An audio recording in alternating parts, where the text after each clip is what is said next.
नमस्कार, आप देख रहे हैं आर्यन न्यूज। मैं हूं आपके साथ पल्लवी सिंह। उत्तराखंड में बीते 24 घंटों में 19 कोरोना के नए संक्रमित मरीज सामने आए हैं। हालांकि एक भी मरीज की मौत नहीं हुई, जबकि 14 मरीजों को ठीक होने के बाद घर भेज दिया गया है। सक्रिय मामलों की संख्या बढ़कर अब 326 पहुंच गई, जबकि शुक्रवार को प्रदेश में 321 सक्रिय मामले सामने आए। स्वास्थ्य विभाग की ओर से जारी किए गए बुलेटिन के अनुसार शनिवार को 17,310 सैंपलों की जांच रिपोर्ट नेगेटिव आई है। साथ ही आपको बताते चलें कि 5 जिलों अल्मोड़ा, चमोली, चंपावत, टिहरी और उत्तरकाशी में भी एक भी संक्रमित नहीं मिला है। तो वहीं बागेश्वर, पिथौरागढ़ और उधम सिंह नगर में एक एक कोरोना संक्रमित मरीज पाए गए हैं। देहरादून में 6, हरिद्वार और नैनीताल में 3-3 और पौड़ी और रुद्रप्रयाग में 2-2 मरीज जो है संक्रमित मिले हैं। इसी के साथ ही प्रदेश में अब तक कोरोना के कुल संक्रमितों की संख्या अब 3,42,894 हो गई है। इनमें से 3,29,136 लोग ठीक हो चुके हैं। तो वहीं प्रदेश में कोरोना के चलते अब तक कुल 7,380 लोगों की मौत हो गई।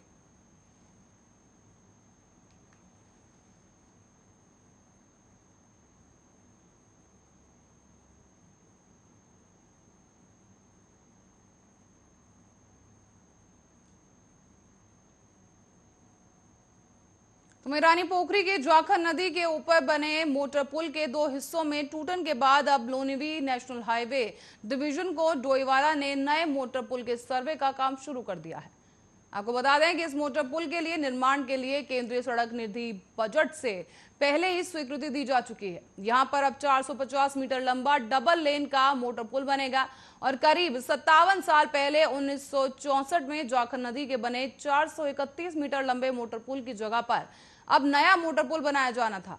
बता दें, लोनिवी एनएच डोईवाला 2020 में करीब 1,411.70 लाख रुपए की डीपीआरओ बनाकर केंद्रीय सड़क परिवहन मंत्रालय को भेज दी गई थी। इसी बीच केंद्रीय सड़क निधि के तहत अब बजट भी स्वीकृति हो गया है और इसी के साथ ही लोनिवी के अधीक्षण अभियंता पीएस ब्रिजवाल का कहना था कि वन विभाग से भूमि का हस्तांतरण न होने की वजह से एनएच डोईवाला की ओर से मोटर पुल का निर्माण नहीं किया जा सका था।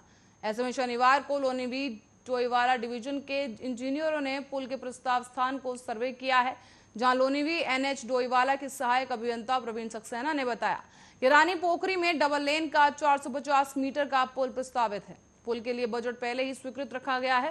साथ ही वन विभाग से भूमि हस्तांतरण के बाद अब तुरंत ही पुल का निर्माण कार्य शुरू किया जाएगा। इस काम में करीब 2 महीने का समय लगाया जाएगा।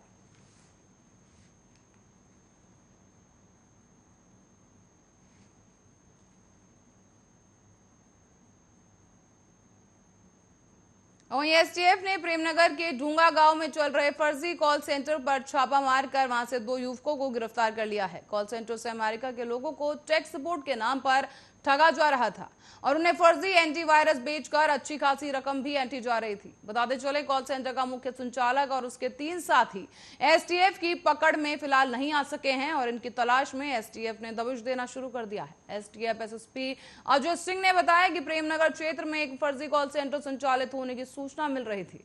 इस पर एक गांव की टीम डूंगा गांव पहुंची और यहां पर एक मकान में छापा मारा गया। मकान के ऊपरी तल पर एक कॉल सेंटर बनाया गया था और यहां पर 15 कंप्यूटर रखे मिले हैं। बता दें, अंदर ऑफिस में 2 युवक बैठकर लैपटॉप पर काम कर रहे थे और पुलिस को देखते ही दोनों वहां से भागने का प्रयास करने लगे।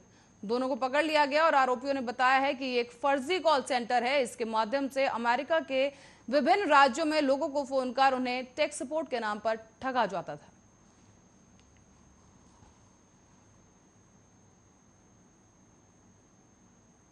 तो ये आपको बता दें कि उफनाई शीतला नदी में यात्रियों का वाहन फंस गया है। सूचना पर पहुंची सैदपुर पुलिस ने करीब 1 घंटे चले रेस्क्यू ऑपरेशन के बाद वाहन में सवार सभी 4 को सुरक्षित बाहर निकाल लिया है। बताते चले, बीती रात को थाना पुलिस को सूचना मिली कि देहरादून से विकासनगर जा रहा वाहन लागा रोड स्थित शीतला नदी के रपटे में तेज बहाव के बीच फंस गया, जिसकी वजह से एक महिला की मौत हो गई, जबकि 4 लोग उसमें सवार थे। उफनती नदी के बीच 4 लोग वाहन में फंसे थे और तत्काल जेसीबी और ट्रैक्टर मौके पर बुलाया गया, जिसके बाद ट्रैक्टर के सहारे रस्सी बांधकर किसी तरह पुलिस और स्थानीय लोग वाहन तक पहुंचे और एक एक कर 4 को सुरक्षित बाहर निकाल लिया गया। ऐसे में ब्लॉक प्रमुख विकासनगर सरदार जसविंदर सिंह ने भी रेस्क्यू ऑपरेशन में सहयोग किया। साथ ही बचाए गए लोगों की पहचान चालक अर्जुन सिंह, खजान सिंह, विक्रम और प्रियंका के रूप में की गई है।